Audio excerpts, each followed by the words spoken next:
शांति। आज 20 अगस्त 2024 है।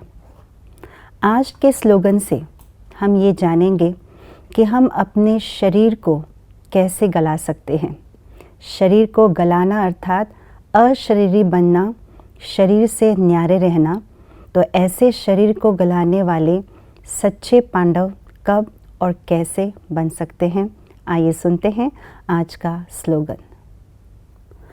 रूहानियत से रोब को समाप्त कर स्वयं को शरीर की स्मृति से गलाने वाले ही सच्चे पांडव है। रोब क्रोध का अंश रूप है और बहुत ही रॉयल सूक्ष्म रूप है। जिस तरह से क्रोध को अग्नि माना जाता है, क्योंकि क्रोध करने से अंदर की सारी विशेषताएं, सारी कलाएं, सारी अच्छाई जल जाते हैं, ख़त्म हो जाते हैं। ठीक उसी प्रकार से जब रोब करती है आत्मा, तब रोब से सारी रूहानियत आत्मा की समाप्त हो जाती है। एक अव्यक्त मुरली में बाप दादा ने ये कहा है कि एक घड़ी की जब हम रोब करते हैं तो वो सारे दिन भर की दिनचर्या की रूहानियत को गवा देते हैं, समाप्त कर देते हैं। इसलिए रोब से हमें तुरंत ही किनारा कर देना चाहिए। तो रोब से समाप्त होती है हमारी रूहानियत। तो रूहानियत से ही रोब को समाप्त किया जा सकता है। अर्थात रोब को समाप्त करने के लिए हमें अपने आप को आत्मा यानी देही समझना पड़ेगा। जितना जितना हम अपने आप को आत्म अभिमानी स्थिति में स्थित होते हैं, मैं कौन हूँ, मेरी गुण क्या है, मेरी निज स्वरूप क्या है, शक्तियाँ क्या है, जब इन्हीं बातों में हम अपने आप को स्थित रखते हैं, देही अभिमानी स्वरूप का अभ्यास करते हुए चलते हैं, उतना आत्मा के अंदर रूहानियत आती जाएगी।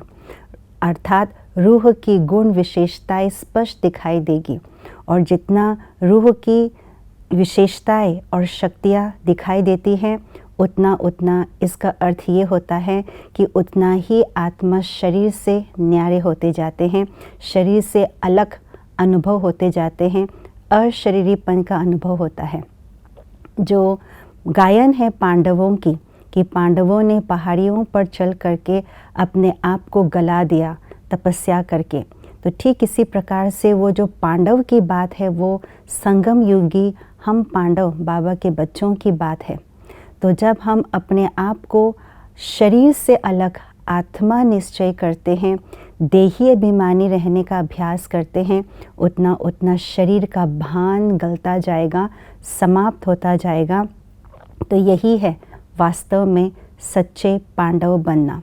क्योंकि बाबा ने ये कहा हुआ है, रोब जो है वो कलयुगी दुनिया का जन्म सिद्ध अधिकार है, ना कि रूहानी जन्म सिद्ध अधिकार। रूहानी जन्म सिद्ध अधिकार है रूहानियत, जो आत्म अभिमानी स्थिति से आती है। तो इसीलिए अपनी रूहानियत की स्थिति यानी देही अभिमानी स्थिति से इस रोब को हमें समाप्त करनी है, देह के भान को गलाना है, और तभी हम अपने आप को सच्चे सच्चे पांडव कहला सकेंगे। ओम शांति।